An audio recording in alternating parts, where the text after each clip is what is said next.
저녁 식탁 위 고등어 한 마리와 김치 한 접시, 맑은 무국의 얇은 김이 부엌 등 아래에서 흔들렸다.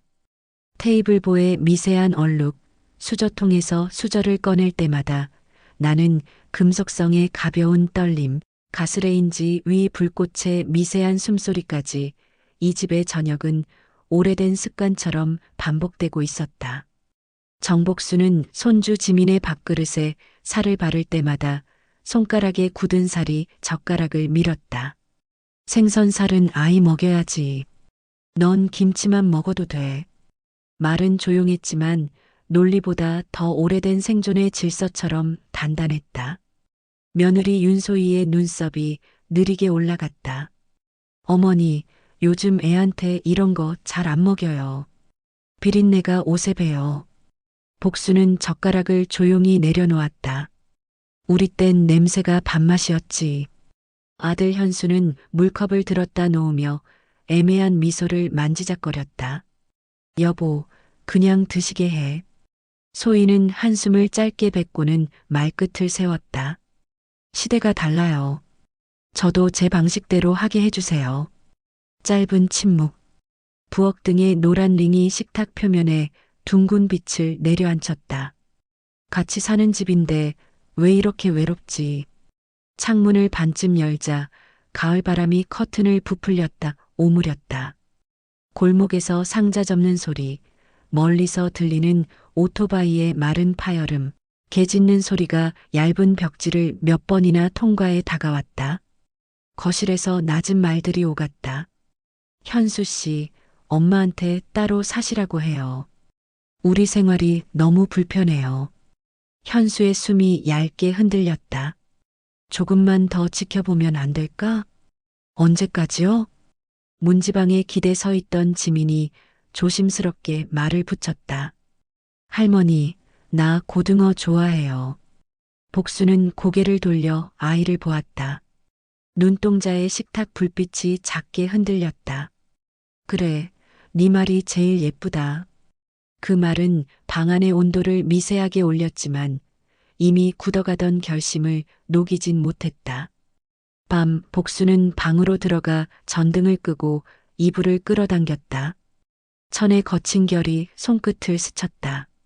생각은 다만 한 줄로 정리됐다. 그래, 이제 나도 떠나야겠구나.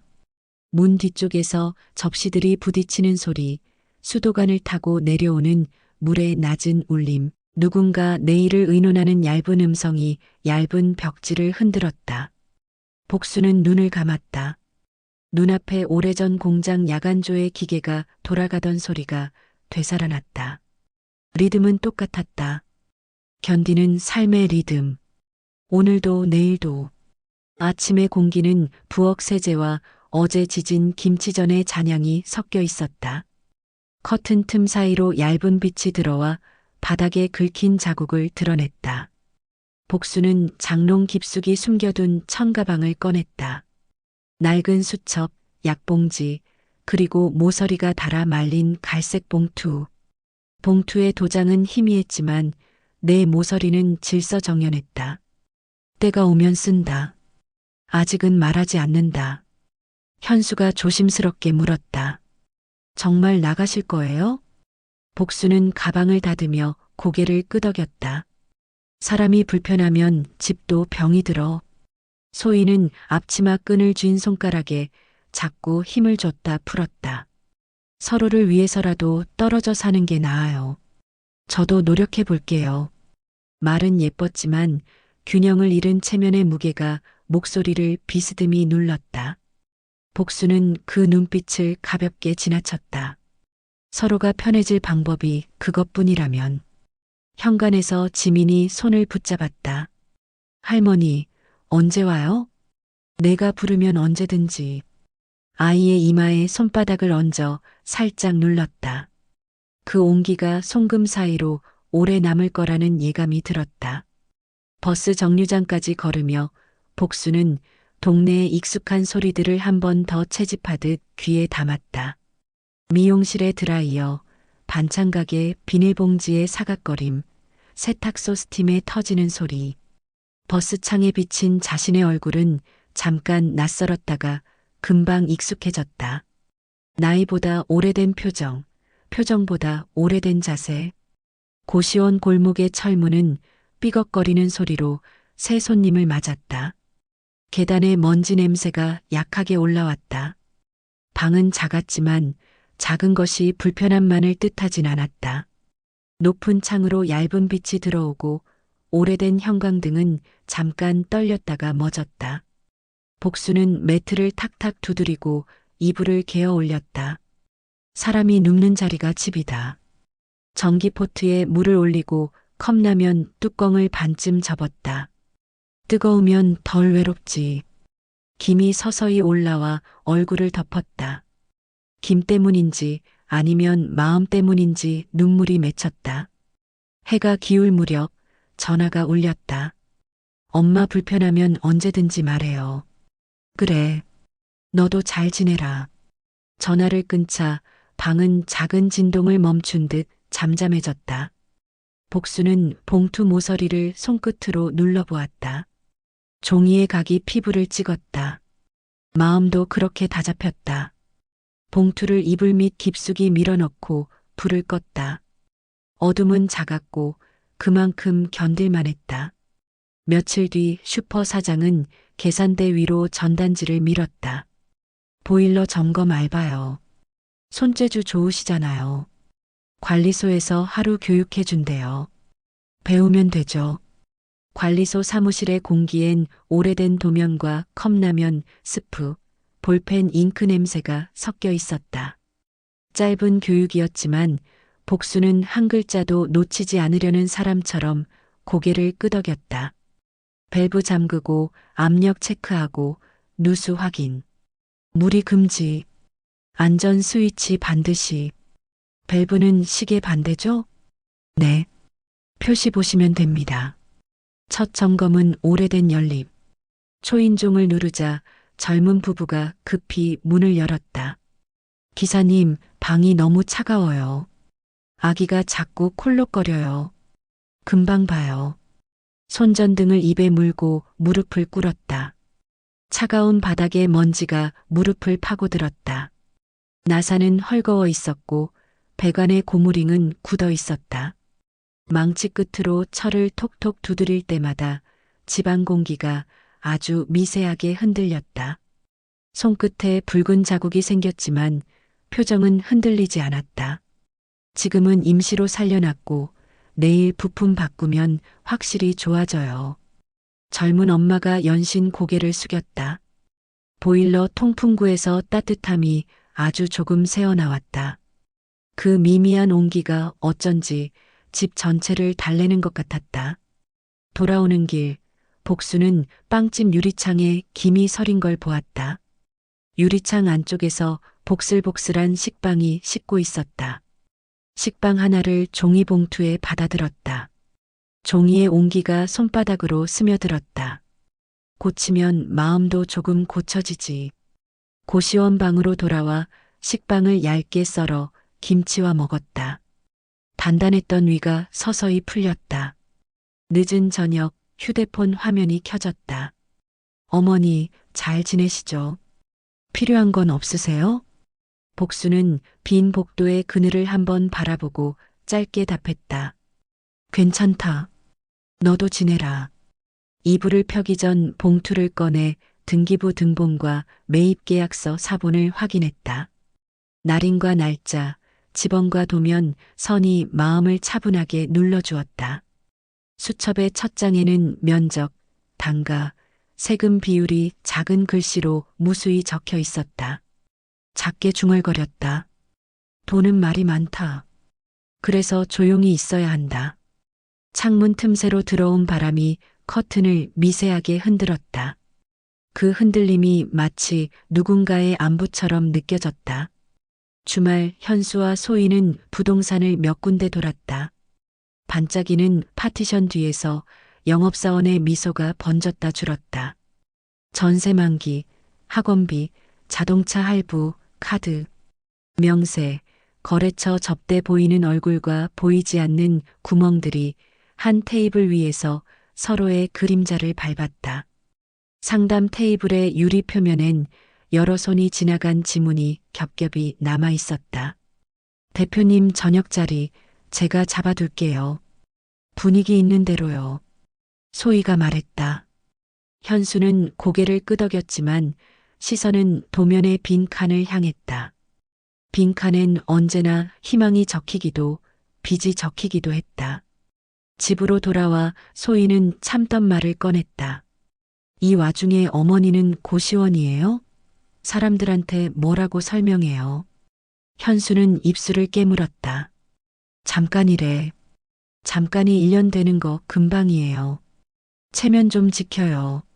말은 날카로웠지만 끝자락이 떨렸다. 피로와 책임의 압력이 목소리를 비틀었다. 같은 시각 고시원 방에서 복수는 수첩 첫 장에 작게 동그라미를 그려 넣었다. 다음 주 구청 공고가 뜨는 날. 오래전에 사둔, 그때는 아무도 관심 없던 땅. 그녀는 소문이 아닌 도장과 도면과 회의록과 공고를 믿었다. 기다림은 줄을 긋고 그 줄은 마음을 붙든다. 밤 지민에게서 영상통화가 왔다. 할머니, 내일 영어 시험이에요. 단어가 자꾸 틀려요. 시험은 문제보다 마음이 어려워. 마음부터 천천히 펴. 할머니 언제 와요? 내가 부르면. 화면 속 이마에 손가락을 살짝 대는 신용을 했다. 통화를 끊자 방이 더욱 조용해졌다. 조용함이 다정이기도 야속이기도 했다. 복수는 봉투를 꺼내 공증 사본을 확인하고 다시 넣었다. 종이의 거친 결이 손등의 떨림을 가라앉혔다. 밥상 하나 지킨다고 사람이 무너지진 않는다. 하지만 밥상 하나를 무너뜨리면 집이 기울 때가 있다. 창문 밖에 가을바람이 작은 낙엽을 한 걸음 옮기고 또 한 걸음 옮겼다. 구청 1층 로비는 낮은 웅성거림으로 미세하게 진동했다. 한쪽 벽의 게시판에 새 공고가 붙었다. 흰 종이 위 붉은 선, 숫자와 집원, 작은 글씨의 예고. 복수는 안경을 살짝 올려 쓰고 문장을 천천히 따라 읽었다. 글자 사이로 오래된 숨이 드나들었다. 드디어 왔구나. 문서에 적힌 도면의 얇은 선이 지난 세월의 인내를 얇게, 그러나 명확하게 그었다. 바깥은 비었다. 가을비는 길게, 낮게, 그러나 끊지 않고 떨어졌다. 횡단보도 앞에서 복수는 잠시 멈춰 우산 끝을 정리했다. 빗방울은 끝을 무겁게 만들었고 그 무게가 손목으로 전해졌다. 집으로 돌아오는 버스 창에 비친 풍경은 길게 번져 흘렀다. 습기 낀 유리창에 손가락으로 작은 점을 찍자 유리 너머 빛이 그 점에서 한 번 흔들렸다. 고시원 방에 들어오자 휴대폰이 연달아 울렸다. 토지 매입 회사입니다. 금매로 주시면 최고가 드립니다. 중개사무소예요. 오늘 계약하시면 프리미엄도 얹어드릴 수 있어요. 개발 정보가 빠르게 돌아갑니다. 급하실수록 기회입니다. 복수는 의자를 끌어와 창가에 앉았다. 문서로 주세요. 천천히 보죠. 지금 결정을 하셔야 합니다. 급한 사람들만 급해요. 짧은 정적 끝에 상대는 목소리의 속도를 낮췄다. 그 속도를 복수는 여러 번 겪어본 적이 있었다. 욕심이 기침을 하는 소리라고 마음속으로 이름을 붙였다. 전화가 잠시 뜸해졌을 때 그녀는 봉투를 꺼냈다. 등기부 등본, 매입계약서 사본, 오래전 작성해둔 메모. 메모의 모서리는 사용자의 습관을 닮아 둥글게 달아 있었다. 세금 계산표를 다시 적었다. 양도세, 농특세, 지방세, 취득 이전 비용, 중개수수료, 법무사 비용, 예상 인지세. 숫자는 차갑지만 정확했다. 연필심이 종이 위를 긁을 때마다 미세한 가루가 떨어졌다. 지우개 부스러기와 섞여 문장 옆에 작은 언덕을 만들었다. 돈은 흘러야 썩지 않아. 그녀는 낮게 중얼거렸다. 전자레인지가 띵하고 울었다. 빵을 데워 꿀을 얇게 발랐다. 꿀의 점성이 빵의 결 사이로 천천히 스며들었다. 작은 달콤함이 입안에 퍼지자 긴장했던 혀끝이 풀렸다. 저녁 관리소장은 복도에서 마주치자 말했다. 뉴스 봤어요? 개발 소문이 사실인가 봐요. 게시판에 떴어요. 큰일 하시겠네. 도움 필요하면 말하세요. 세상은 혼자 사는 게 아니라니까요. 복수는 손을 모아 가볍게 인사했다. 고마워요. 혼자 할 수 있는 일은 혼자 해볼게요. 도움을 받을 필요와 받지 않을 권리를 동시에 알고 있는 사람의 미소였다. 그녀는 오래전 공장 야간조의 소리를 떠올렸다. 타닥타닥 돌아가던 컨베이어, 둔탁한 프레스기, 뜨거운 공기를 식히던 낡은 선풍기의 단호한 윙 소리. 그 소리들은 오래된 삶의 동료였다. 지금의 빗소리는 그 오래된 동료들의 후배 같았다. 꾸준하고 조용하고 할 말을 모두 알고 있었다. 늦은 밤 새로운 번호가 떴다. 안녕하세요. 신탁상속 전문 변호사입니다. 구조 설계 제안 드릴 수 있습니다. 메모만 받아둘게요. 연락처를 쓰고 노트 첫 장에 굵은 네모를 그렸다. 내일 구조 설계 미팅, 손자 계좌, 조건 문구 점검. 네모는 경계이자 문이었다. 경계를 넘으면 문이 되고 문을 닫으면 다시 경계가 된다. 오늘은 경계를 그리는 날이었다. 오후 현수의 휴대폰에 진동이 이어졌다. 거래처 연락은 짧았고 메신저의 말풍선은 길었다. 사정이 생겨 이번 건은 보류로. 대표님이 내부적으로 재검토 중이라. 한 문장, 두 문장이 쌓일 때마다 그의 어깨는 반 뼘씩 더 내려갔다. 식탁 위 명세서와 카드 고지서가 한쪽으로 기울어졌다. 냉장고에서 얼음 트레이를 꺼내려다 텅 비어 있는 칸을 보고 멈칫했다. 소희는 서랍 속 약봉지를 쥐었다 놓았다. 왜 하필 지금이야? 말끝이 마른 바람에 쓸려나갔다. 현수는 눈을 감았다. 미안해. 내가 바보였어. 그 말이 방 안에 가라앉았다. 사과는 가벼웠지만 무게는 곧바로 식탁 모서리에 응결했다. 밤이 깊어졌을 무렵 소희는 휴대폰을 들었다. 통화 기록을 내려가다 손가락이 멈췄다. 그 아래로는 망설임의 흔적 같은 공백이 이어졌다. 어머니 혹시 잠깐 뵐 수 있을까요? 짧은 정적. 이어서 들려온 목소리는 물처럼 잔잔했다. 내일 오전 동네 찻집. 찻집은 작은 카운터와 둥근 테이블 두 개가 전부였다.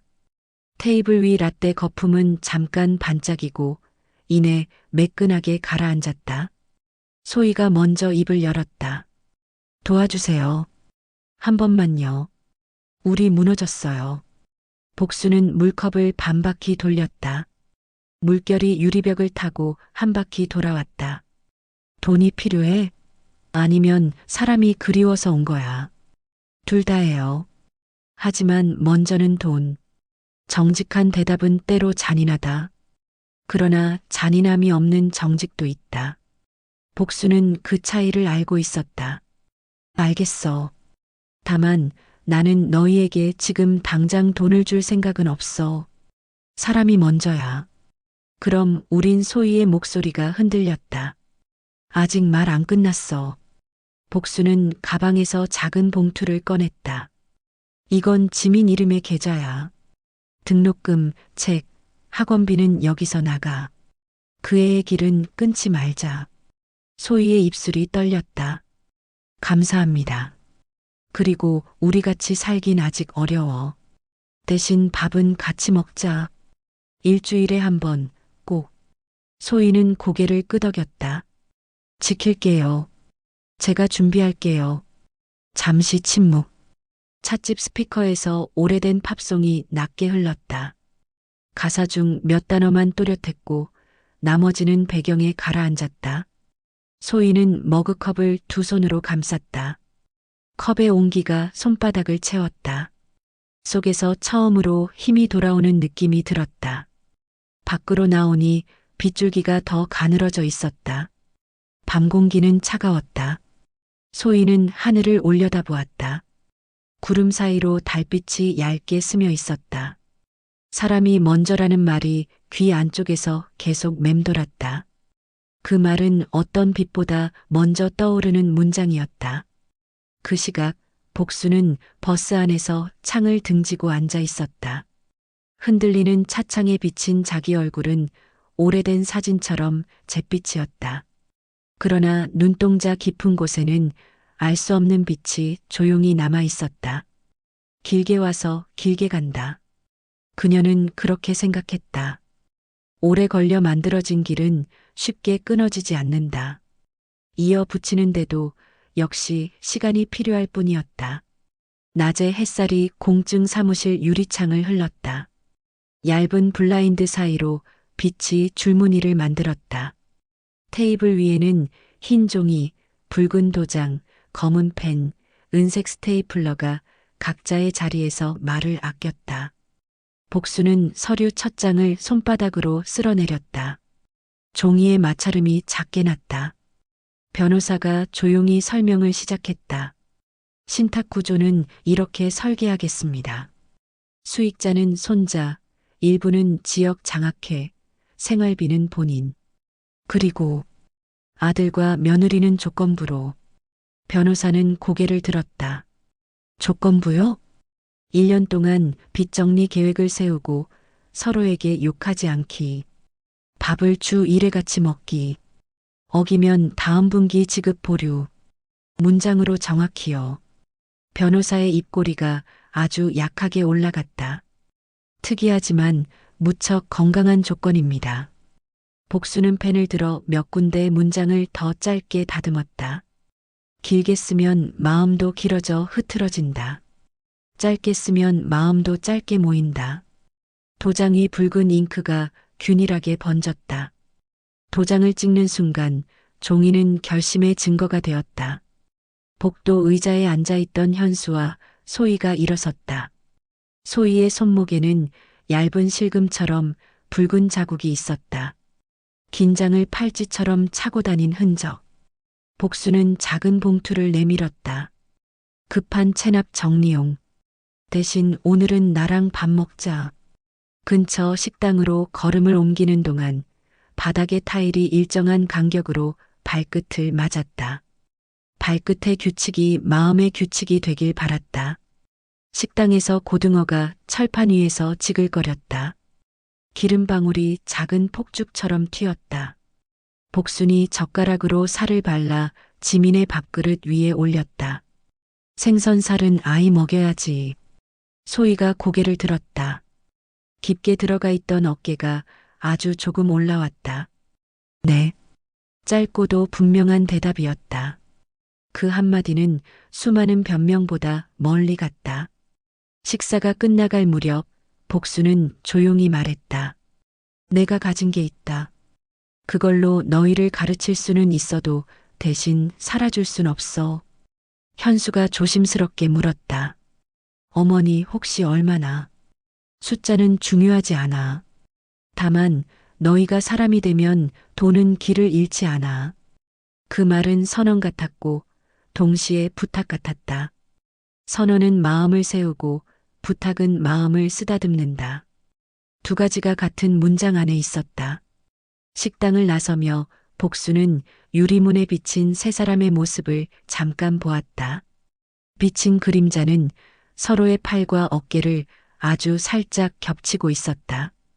겹친 부분이 따뜻해 보였다. 집으로 돌아와 수첩에 길게 줄을 그었다. 오늘 사람과 밥, 서류와 약속, 그리고 마음.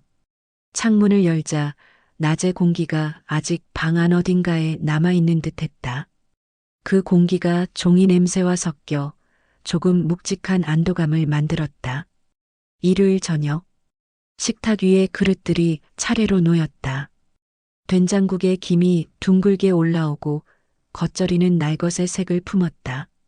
가운데에는 고등어 한 마리가 조용히 그러나 자신 있게 자리했다. 부엌 등의 노란빛이 그 위에 얇게 번졌다.